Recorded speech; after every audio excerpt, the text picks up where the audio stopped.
En el nombre del Padre, del Hijo, del Espíritu Santo. Amén. Señor Dios Padre Todopoderoso y Eterno, te damos gracias, Padre Santo, por esta noche y por esta semana, Señor. Gracias por una semana más de vida, Todopoderoso. En el inicio de las novenas de la celebración de la Santísima Virgen María en la advocación del Carmelo, queremos pedirte, Señor, que bendigas a toda la iglesia, que santifiques, Señor, a tus sacerdotes, a tus obispos, a tus diáconos, a tus seminaristas y también a todos los laicos comprometidos en cada uno de los equipos y movimientos que le dan vida a tu iglesia. Señor Jesús, te damos gracias por tu sacerdocio, por ese sacerdocio poderoso que haces tú en el cielo, intercediendo por nosotros, por la humanidad, por cada ser humano, Señor, que se acerca a ti a pedir perdón. Más especialmente a través del sacramento de la reconciliación. Te pedimos, Señor, porque bendigas cada hogar, cada casa, cada familia, Señor, que se acerca a tu palabra, que se acerca a leerla, reflexionarla y aprender de ella. Te damos gracias, Todopoderoso, por nuestras vidas, por nuestra salud, por nuestro trabajo, por la forma, Señor, como tú nos sostienes todos los días. Gracias. Gracias, Todopoderoso, por el universo creado. Bendito y alabado seas, Señor. Bendito y alabado seas, Todopoderoso. En este momento te pedimos que nos llenes de tu presencia, que nos bendigas, que nos ilumines, que todo lo que hablemos y dialoguemos en este espacio, Señor, sea por tu voluntad. Que no sean palabras de hombre, Señor, sino que de todo corazón te pedimos que seas tú, a través de tu palabra, Señor, quien nos bendiga, quien llene nuestros hogares, quien ilumine nuestra existencia y que nos apoye y nos llene de su gracia para continuar el camino de la salvación, para encontrar la Eucaristía, el momento delicioso, agradable y único de la semana, Señor. Bendice nuestros hogares, a nuestros enfermitos, nuestros hermanos que se encuentran enfermos, Señor. Tú sabes quiénes son, Señor. Bendícelos, sánalos, ayúdalos a recuperarse. Y también a aquellos hermanos que están en una situación difícil, sin trabajo, Señor, bendícelos y santifícalos. Amén. En el nombre del Padre, del Hijo, del Espíritu Santo. Amén. Ok. Vamos entonces ahora a hacer la lectura del capítulo número 30 del libro de Números. Normas sobre las promesas. Moisés dijo a los jefes de las tribus israelitas: el Señor ha ordenado que cuando una persona le haga una promesa o se comprometa formalmente con juramento, deberá cumplir su palabra y hacer todo lo que haya prometido. Cuando una mujer joven que aún dependa de su padre haga una promesa al Señor o se comprometa a algo, si su padre, al enterarse de su promesa o compromiso, no le dice nada en contra, estará obligada a cumplir su promesa o compromiso.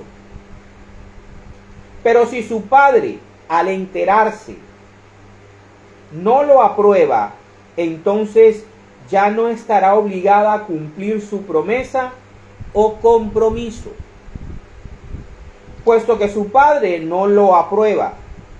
El Señor no le exigirá que lo cumpla.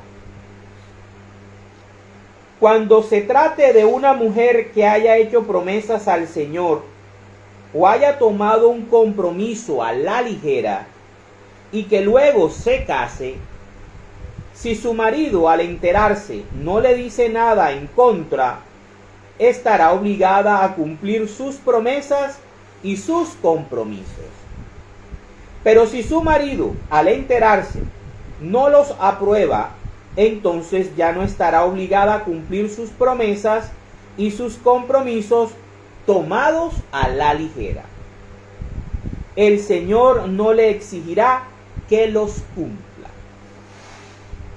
Si la que hace una promesa es viuda o divorciada, está obligada a cumplir todos los compromisos que contraiga. Cuando una mujer casada haga una promesa o se comprometa a algo con juramento, estando en casa de su marido, si su marido al enterarse no le dice nada en contra ni desaprueba lo que hace y compromisos. Pero si su marido al enterarse los anula, ya no estará obligada a cumplirlos, puesto que el marido se los anuló. El Señor no le exigirá que los cumpla o anular cualquier promesa o juramento que haga su mujer y que la obligue a ayunar. Si él no le dice nada en contra y así pasa uno y otro día, con su silencio confirma todas las promesas o compromisos que ella haya tomado. Si los anula un tiempo después de enterarse, entonces él se hace responsable del incumplimiento de la mujer. Estas son las leyes que el Señor dio a Moisés sobre las relaciones entre el hombre y su mujer, y entre el padre y su hija, cuando ésta es joven y aún depende de su padre. Palabra de Dios.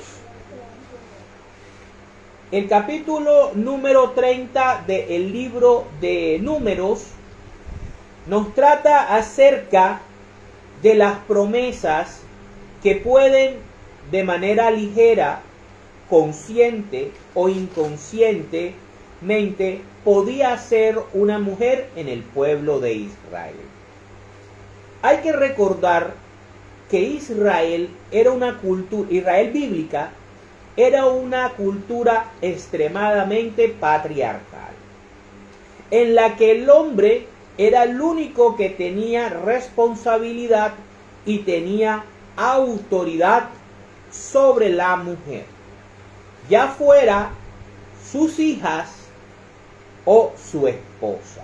Hay que entender ese contexto, y ese contexto va a seguir hasta muchos siglos después, incluyendo el tiempo de Jesús. En el pueblo de Israel, la mujer no tenía ni derechos, ni voz, ni voto. Era totalmente dependiente de un varón hebreo israelita mientras estuviera en la casa del padre, que estaba a cargo del padre, y cuando se casaba estaba a cargo de su esposo, de su marido. Como vemos en el capítulo, cuando una mujer enviudaba o era repudiada, divorciada, le daban la carta de divorcio, entonces quedaba a cargo o bajo la potestad del Señor. ¿Okay? Por eso es que vemos que cuando una mujer viuda o una mujer divorciada, repudiada, hacía una promesa, no había nadie entre ella y Dios que pudiese anular o confirmar dicha promesa. De antemano le doy un saludo a todos los que están ahora mismo conectados. Gracias por su sintonía. Ok, Entonces podemos ver que estas normas, estas leyes, en primera instancia Moisés se las da a entender o se las comunica a los jefes de las tribus de Israel, con el fin de que cada uno de ellos la popularizara o la comunicara entre su tribu, entre las personas, entre los hombres y las mujeres de sus propias tribus. Y en lo primero que el Señor hace, ordena, es que cuando cualquier persona haga una promesa a Dios, ya sea con juramento formal o no, o haga un voto, debe cumplir lo que le prometía a Dios. O, más que todo, estas promesas o estos juramentos eran más orientados en una mayor proporción a los juramentos voluntarios, lo que nosotros ahora en nuestro tiempo conocemos como mandas. ¿Sí? Promesas que le hacíamos al Señor acerca de algo, el Señor siempre va a cobrar. El Señor siempre va a procurar que lo que juraste y prometiste lo tengas que cumplir. ¿Sí? Ahora, la orden se especializa o se especifica. En primera instancia nos habla acerca de la doncella, de la virgen, de la mujer que estaba bajo todavía la potestad de su padre. Recordemos que el Israel bíblico, la virginidad de la mujer era algo valioso, es algo valioso. La virginidad de la mujer es algo valioso. Hoy, siglo XXI, no ha dejado de ser valiosa, no ha dejado de ser importante. Para los cristianos, independientemente de la ideología, del pensamiento y de la propaganda de las sociedades más corrompidas, ¿sí?, que tenemos actualmente, que nos venden una vida promiscua y una vida desordenada, tóxica, autodestructiva. Independientemente de eso, la mujer virgen, la mujer casta, la mujer pura, a los ojos de Dios y a los ojos de una sociedad saludable, sana, es muy valiosa. Entonces, a la primera que se le coloca la norma es a la jovencita, a la virgen, a la doncella, a la que está todavía a cargo del padre. Si ella hacía una promesa o un juramento a la ligera, el padre tenía la opción de anularla. O si no decía nada en contra, la aceptaba. Dios miraba primero al hombre que estaba a cargo de la mujer antes de tomar el juramento de la mujer, ya fuera doncella, ya fuera una mujer recién casada, como es en el segundo caso, o una mujer que ya ha estado casada y hace el juramento ya después de muchos años de casada. Solamente, como dije ahorita, tendría en cuenta directamente la promesa de la viuda y de la divorciada. ¿Sí? Ok, entonces podemos ver aquí, esto se me parece mucho al jardín del Edén. Este capítulo 30 nos puede dar una idea de la forma como Dios aplicó la situación de la caída. Cómo la mujer de manera ligera tomó decisiones aceptando la doctrina revolucionaria de la serpiente y pecando en primera instancia. Por eso es que se coloca estas normas. Nosotros debemos buscarle el sentido espiritual, teológico y pedagógico de estas normas. Esta norma estaba orientada a enseñarle a la mujer a que antes de tomar una decisión a la ligera, fuera joven, fuera recién casada o fuera una mujer casada, tuviera en cuenta a su marido, tuviera en cuenta a su padre, tuviera en cuenta a un hombre.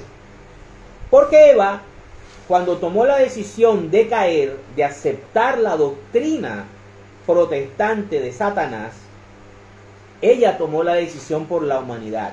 Ella tomó la decisión a la ligera por Adán. Y posteriormente es Adán quien le sigue, quien con su silencio, quien con su aceptación, ¿qué es lo que hace? Confirma el pecado. Y fíjense que Dios no llama a Eva, sino primero llama es a Adán. Adán es el que le pide cuentas. Adán es el que maldice. Adán es el que en el principio echa del paraíso. ¿Por qué? No es machismo. No es machismo. Pero espiritualmente y teológicamente, el hombre es el que Dios le pide cuentas.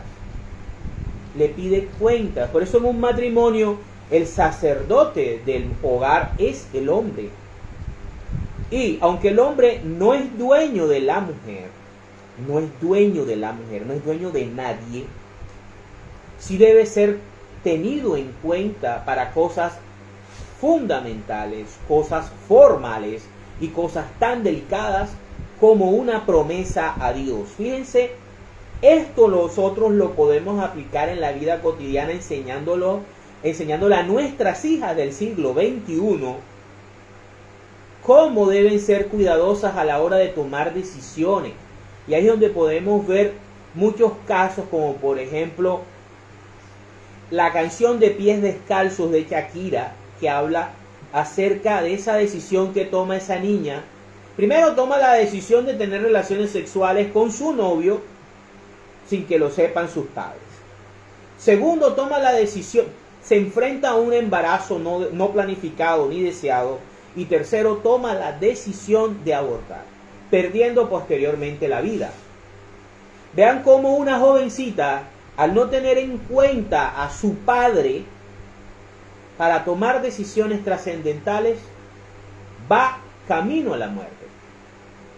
Entonces, este tipo de normas y leyes, más que mostrar el dominio del hombre sobre la mujer y cómo la mujer no tenía voz ni votos, también es como una manera de enseñarnos a educar a nuestros hijos, sobre todo a nuestras hijas, que son las que hoy, siglo XXI, están en peligro de destrucción con tanta ideología estúpida, sin sentido, sin razonamiento, sin ciencia, que las está destruyendo como ser humano, como mujer, como persona con dignidad, porque todas esas ideas,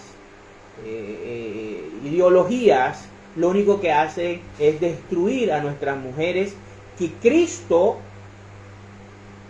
murió en la cruz para restaurarles la dignidad, para colocarlas en igualdad de condiciones que el varón, que el hombre, pero no para que fueran igual de malas, para que imitaran lo malo del hombre, sino que manteniendo su feminidad, manteniendo su ser de mujer, pudiesen tener mayor respeto, pudiesen tener voz, pudiesen tener voto, pudiesen tener la dignidad que se merecen, ¿verdad? La dignidad que tienen como la fuente de la vida, porque ningún hombre, ningún varón, ni siquiera nuestro Señor Jesucristo,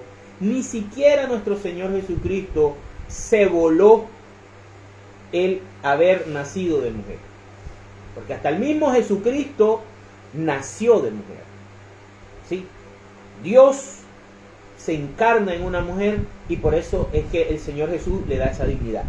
Entonces este capítulo lo que nos quiere mostrar es que la mujer debe siempre tener en cuenta al hombre que tiene a su lado, que debe tenerlo en cuenta como lo tuvo María. María tuvo en cuenta a José. María dependió de José. María dependió de José. Era la madre del Salvador. Tenía al Señor en su vientre, pero ella se dejó proteger de José. Estuvo a cargo de José. Y después estuvo a cargo de Cristo, mientras que Cristo hizo su ministerio. ¿Sí? Y Jesús la respetó, tanto que hizo el primer milagro de Jesús aquí en la tierra. El primer milagro es por petición de María. Tanto era importante y tanto amor sentía Jesús por su madre, que sabiendo estas normas y estas leyes y esta cultura judía machista, sabía que su madre, sin un varón israelita a cargo de ella, quedaría en la mendicidad y quedaría desprotegida. Y por eso se la entrega al discípulo que más quería, al discípulo que estaba con ella en la cruz y que a partir de ese día se la llevó a su casa. Entonces podemos ver cómo el capítulo nos enseña también el cuidado que debemos tener a la hora de hacer promesas y de hacer juramentos a Dios. Vamos a oír al maestro más adelante. ¿Qué nos enseña? ¿Qué nos sugiere Jesús? Jesús no nos va a obligar o nos va a negar la posibilidad de hacer promesas y juramentos, pero escuchemos a Cristo. Escuchemos a nuestro Maestro, que es la única voz autorizada, ¿verdad?, para darnos orientación. Y Él orienta al Papa y al magisterio de la Iglesia para que nos enseñe y para que nos instruyan a través del catecismo y a través de todos los documentos eclesiásticos. Para terminar, tenemos que ver que los diferentes varones, el padre, el papá, el esposo recién casado y el esposo ya de muchos años, si no tomaban una decisión en firme, si se quedaban callados o no lo anulaban de manera firme, la promesa quedaba puesta y Dios reclamaba el cumplimiento de dicha promesa. Y hay de aquellos que no lo cumplieran porque pecaban contra Dios. Lo hermoso de esto es que el capítulo termina con estas palabras. Dice: estas son las leyes que el Señor dio a Moisés sobre las relaciones entre el hombre y su mujer, y entre el padre y su hija, cuando ésta es joven y aún depende de su padre. O sea, nos está diciendo ahí que esas dos relaciones son importantísimas para Dios, son muy importantes para el Señor. La relación esposo-esposa, la relación padre-hijas, que esta sociedad posmoderna está destruyendo, está acabando. La relación padre-hijas. Recordemos, la virginidad femenina es importantísima. Es un tesoro valioso que nuestras mujeres cristianas, nuestras hijas cristianas deberían aprender a respetar, y nuestras madres cristianas deberían fomentarle el cuidado de su cuerpo, de su virginidad y el cuidado de su vientre. El cuidado de su vientre, que es fuente de vida. El único lugar en el planeta Tierra donde se forjan seres humanos con la dignidad de hijos de Dios es en el vientre materno. Y Satanás, a través de todas esas ideologías sin sentido, está intentando destruir no solamente el vientre femenino, sino a la mujer en sí. Cuando una mujer es promiscua, cuando una mujer es feminista, cuando una mujer vive resentida de los hombres, es una mujer que va hacia la autodestrucción. Cuando la mujer cree que puede abortar, como elegir abortar, como elegir un vestido o una marca de ropa, una marca de calzado, es una mujer que va directo a la autodestrucción. Y no es mojigatería, no es falsa moralidad, no es religiosidad, ni nada de eso. Evidencias científicas hay en el mundo, evidencias de que todos estos pensamientos e ideologías lo único que hacen es destruir a la mujer para la gloria de Dios. Vamos a ver ahora, para Dios, qué era hacer una promesa o un juramento que involucraba. Vámonos a Deuteronomios, el libro de Deuteronomio, capítulo 23, versículos del 21 al 23. Dice: cuando hagan una promesa al Señor, su Dios, no tarden en cumplirla, pues tengan por seguro que el Señor su Dios les pedirá cuentas de ello, y serán culpables de pecado. Si no hacen ninguna promesa, no cometerán ningún pecado. Solo dice Deuteronomio. Vea, si usted hace una promesa, un juramento, una manda al Señor, no te demores en cumplirla. Ve a cumplirla lo antes posible. Porque Dios te va a pedir cuentas. Y si no la cumples, pecas contra Él. ¿Sí? ¿Qué es mejor? No lo dice, lo dice de otra manera. No. ¿Qué es mejor? Si no haces promesas, no pecas. ¿Sí? Pero si de una manera voluntaria hacen una promesa al Señor su Dios, entonces deberán cumplirla. Palabra de Dios. Eso es lo que dice el Antiguo Testamento. Desde la época de Moisés ya se nos deja claro que si hacemos juramentos, promesas, mandas a Dios, tenemos que cumplirlo.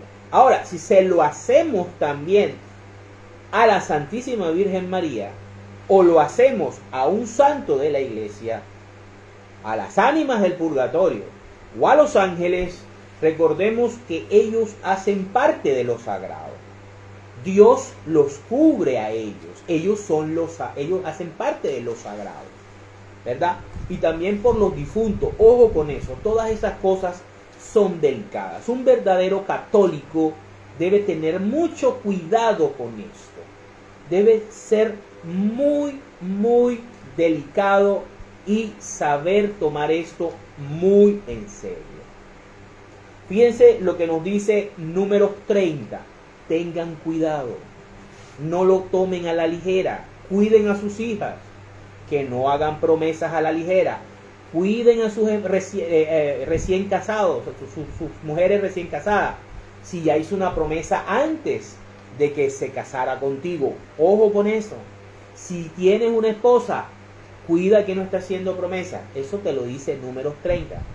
Deuteronomios 23 te dice: si haces una promesa, sobre todo si es voluntaria, cúmplela lo antes posible. Si no haces promesas, no vas a pecar. ¿Sí? Cada uno saque sus propias conclusiones. Ahora, vamos a ver qué piensa Cristo, qué piensa Jesús, nuestro Señor, acerca de este tema. Vámonos al Evangelio de San Mateo, capítulo 5, versículos de el 33 al 37. sobre el juramento. Dice, también han oído ustedes que se dijo a los antepasados, Deuteronomios a los antepasados, no dejes de cumplir lo que hayas ofrecido al Señor bajo juramento. Jesús está trayendo lo que acabamos de leer en Deuteronomios 23, lo que se le dijo a los antepasados. Moisés le dijo a los antepasados de los israelitas. Jesús lo trae al frente, lo trae al tiempo moderno de él. Y dice, pero yo les digo, cuando Jesús dice, pero yo les digo, Jesús mejora, cambia el mandamiento. Cuando usted escucha que Jesús en el Evangelio dice, se os dijo tal cosa, pero yo os digo, es Jesús quien está cambiando el mandamiento, no la Iglesia Católica. Los 10 mandamientos que cumple y enseña la Iglesia Católica son los mandamientos de Jesús, no los mandamientos de Moisés. Esos quedaron clavados en la cruz del Calvario. Por eso la Iglesia Católica cumple los 10 mandamientos de Jesús, su Señor. Él dice, pero yo les digo, simplemente no juren. Fíjense lo que dice el Maestro, lo que dice el Rey, lo que dice el Señor. Ya ve, no juren. No juren por el cielo. Fíjense y miren lo que Él nos dice. No juren por el cielo, porque es el trono de Dios. Ni por la tierra, porque es el estrado de sus pies. Prácticamente Jesús nos está diciendo, no juren por nada. Ni por el cielo, ni por la tierra. ¿Qué más hay en el universo? ¿Qué más hay en el universo? Ni por Jerusalén, porque es la ciudad del gran rey. Ni juren ustedes tampoco, ni siquiera por su propia cabeza. No juren ni por su propia cabeza, ni por ti mismo jures.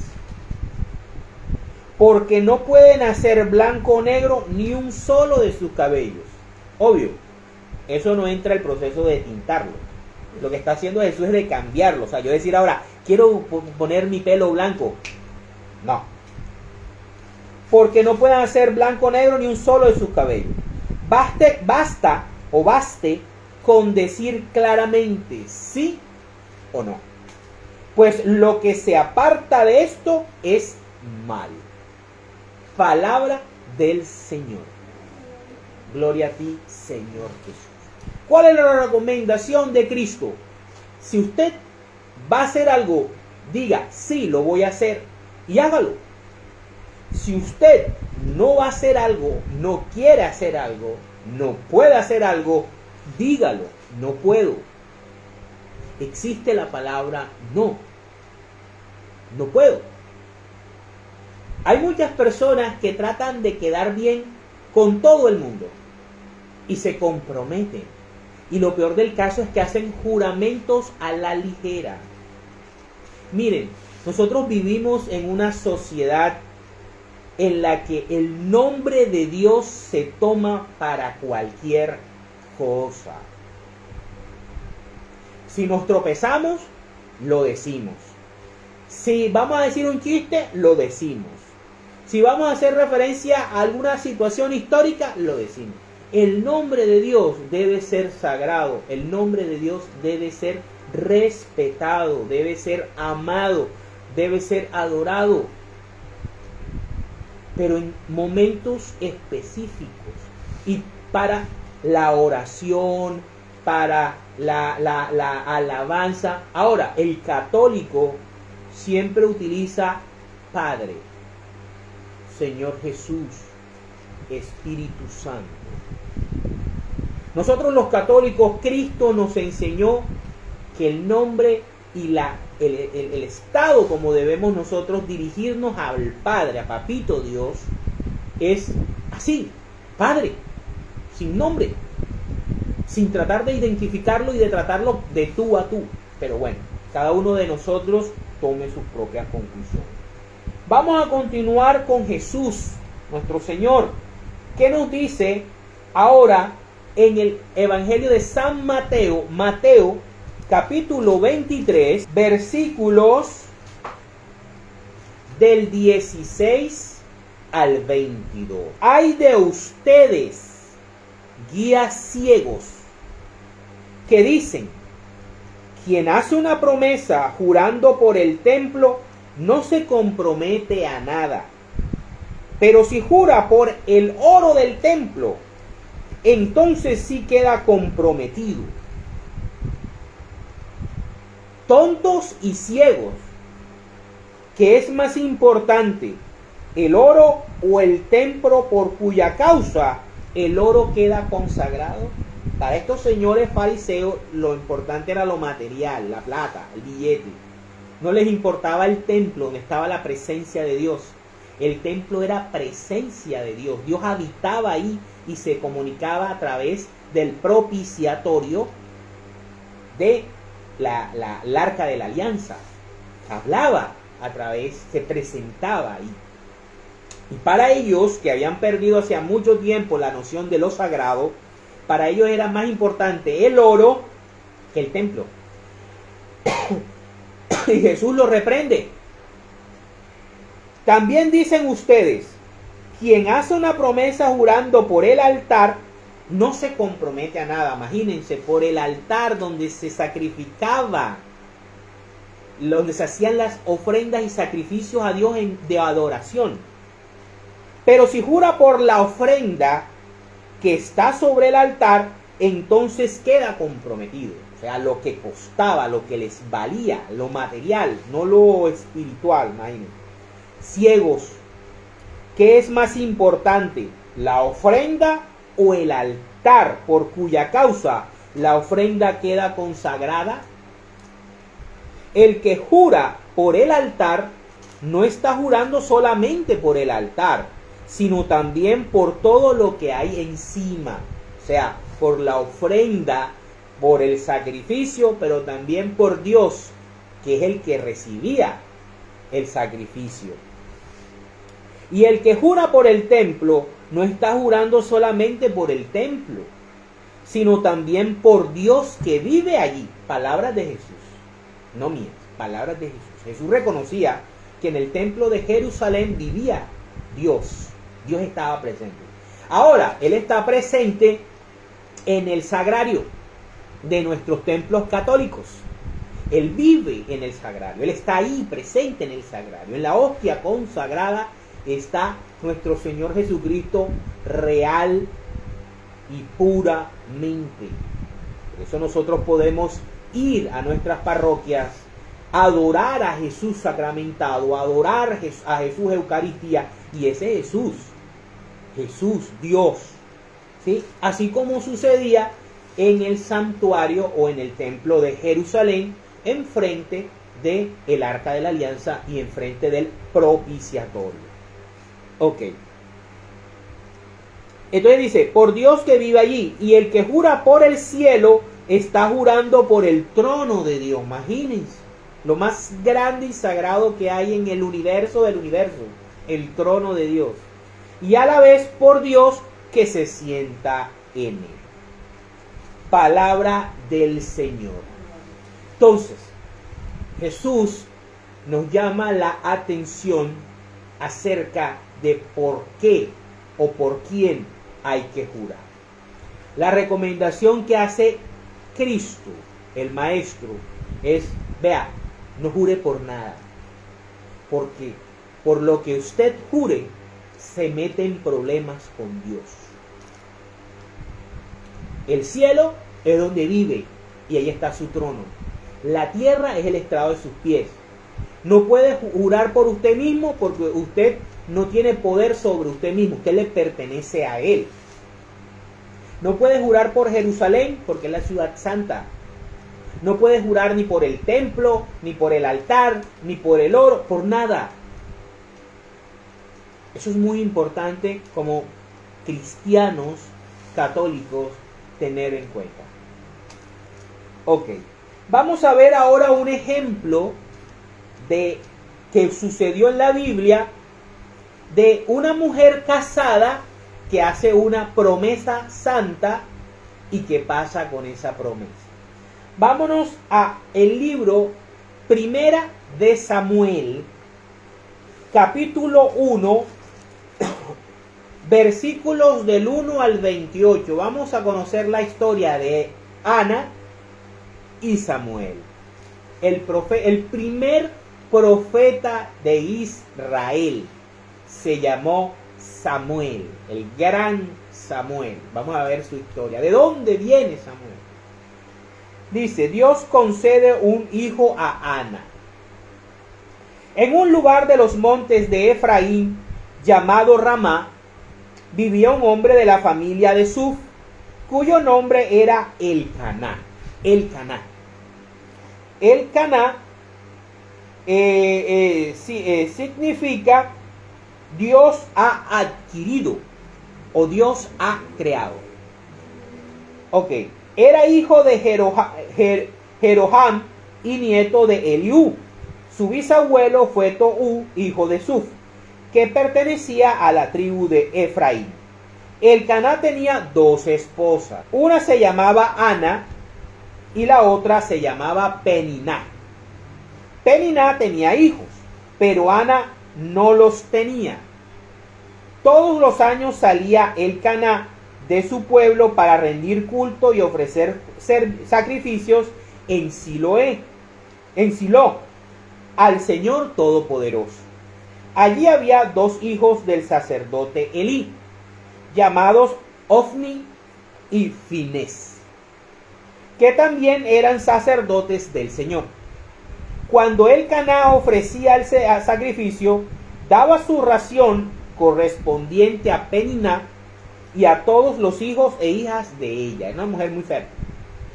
Pero a Ana le daba una ración especial, porque la amaba mucho, a pesar de que el Señor le había impedido tener hijos. Pero vamos a ver por qué le había impedido tener hijos. Por esto Peniná, que era su rival, la molestaba y se burlaba de ella, humillándola porque el Señor la había hecho estéril. Cada año, cuando iban al templo del Señor, Peniná la molestaba de este modo. Por eso Ana lloraba y no comía. Entonces le decía Elcaná, su marido, Ana, ¿por qué lloras?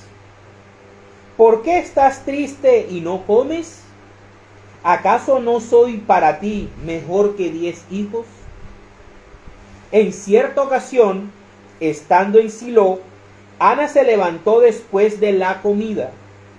El sacerdote Elí estaba sentado en un sillón cerca de la puerta de entrada del templo del Señor, y Ana, llorando y con el alma llena de amargura, se puso a orar al Señor y le hizo esta promesa: Señor Todopoderoso, si te dignas contemplar la aflicción de esta sierva tuya, y te acuerdas de mí y me concedes un hijo, yo lo dedicaré toda su vida a tu servicio.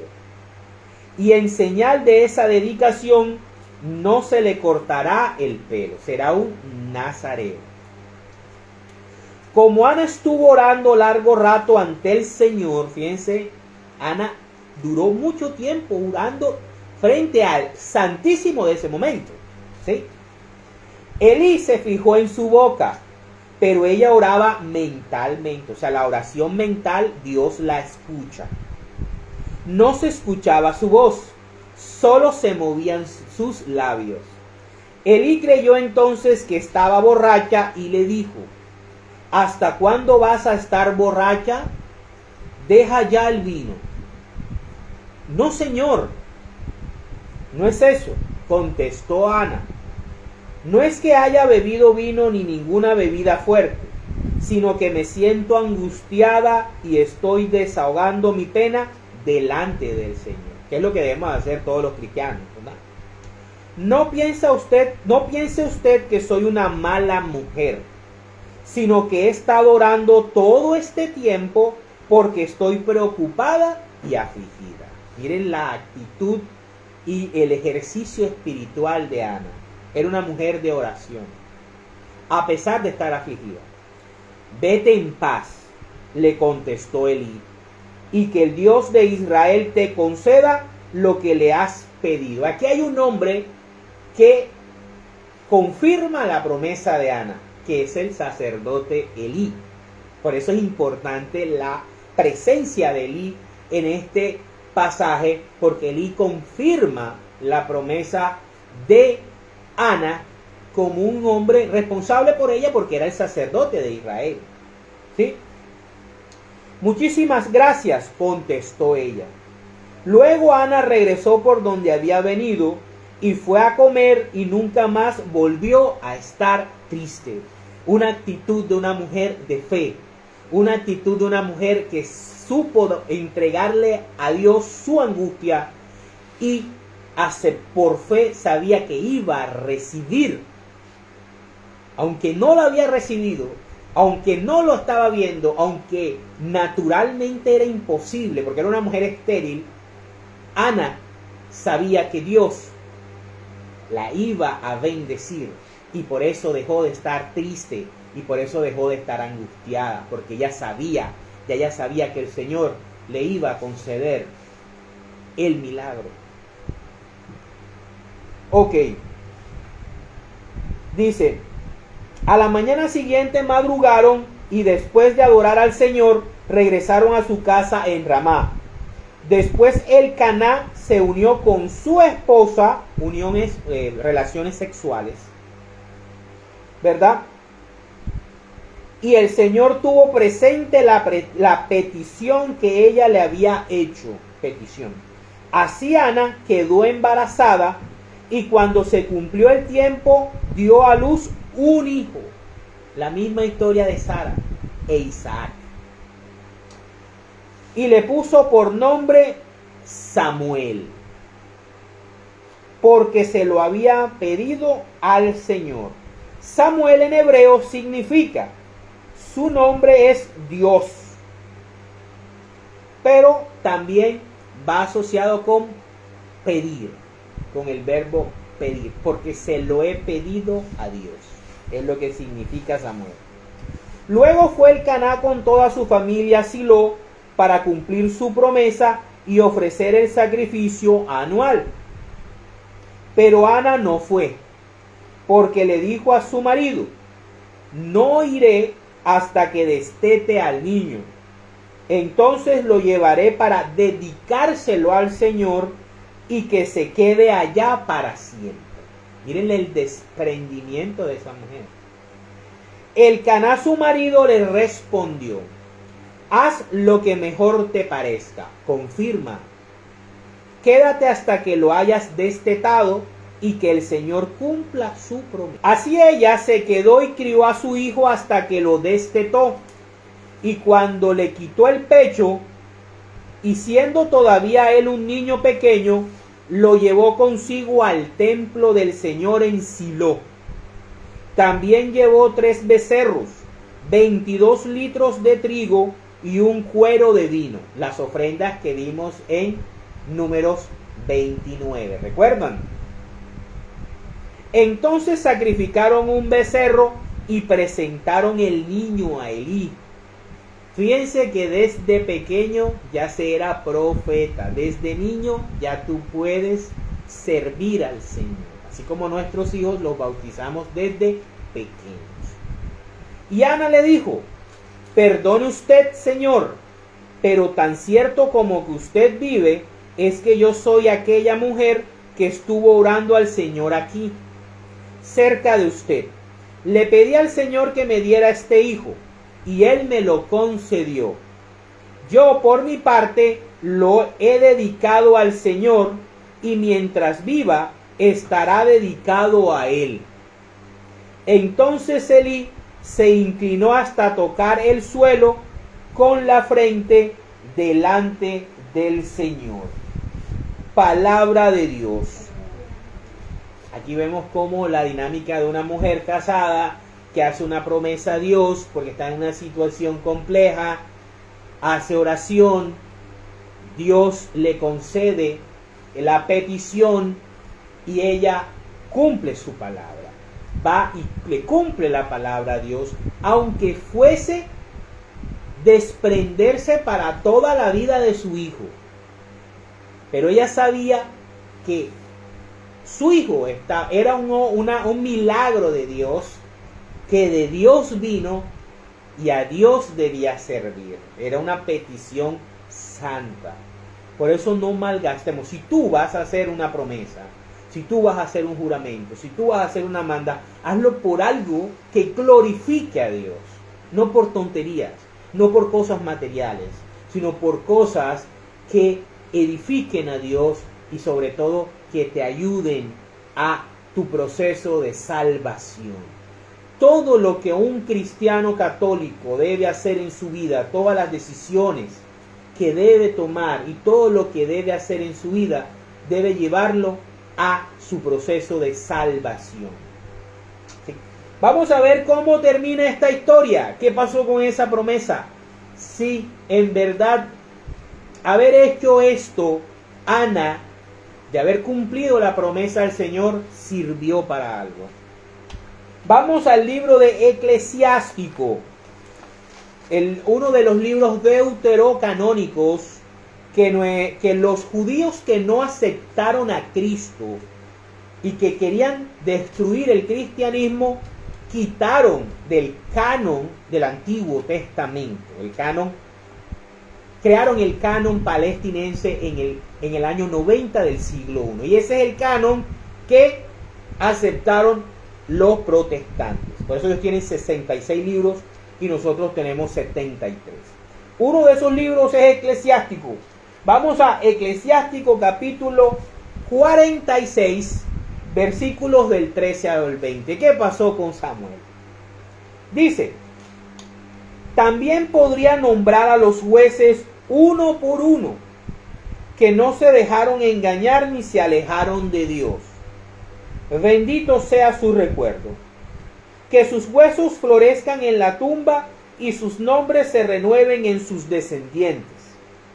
Samuel, juez y sacerdote. Miren lo que se convirtió ese niño. Amado del pueblo y estimado por su creador.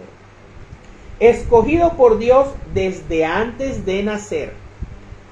Consagrado al Señor en su oficio de profeta. El primer profeta de Israel es Samuel. Por encargo de Dios instituyó la monarquía. Fue el que consagró a Saúl como primer rey de Israel y posteriormente a David. Y consagró a los que debían gobernar a la nación. Por orden del Señor gobernó al pueblo y visitó los campamentos de Jacob. Como era un profeta que decía la verdad, lo consultaban y sus palabras demostraron que se podía confiar en él. Profecía que daba, consejo que daba, todo lo que decía el Señor lo confirmaba. ¿Cómo usted sabe cuándo es un profeta de Dios y cuándo es un profeta falso? Cuando profetiza algo como el fin del mundo y no se cumple. No crea en esa gente. Cuando alguien diga que es profeta de Dios, que Dios lo envió, que Dios lo iluminó con un sueño y profetice que el mundo se va a acabar y el mundo no se acabó, ese es un falso profeta.